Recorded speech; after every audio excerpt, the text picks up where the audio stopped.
अगर सिम उस SIM set करके पाना ये नाल हो जाना ऐसा सुना।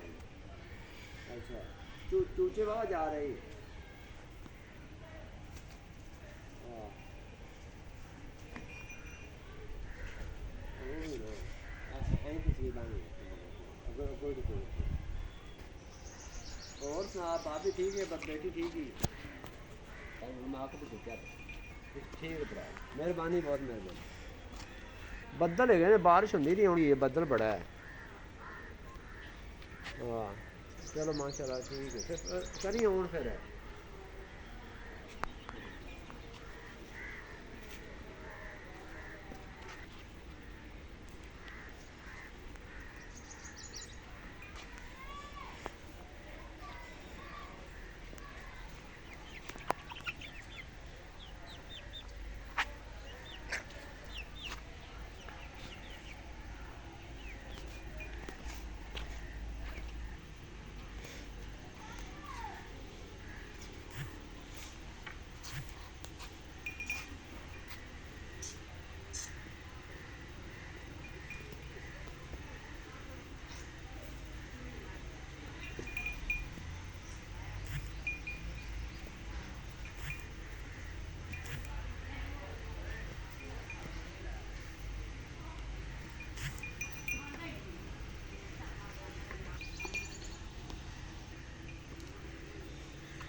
पड़ता है।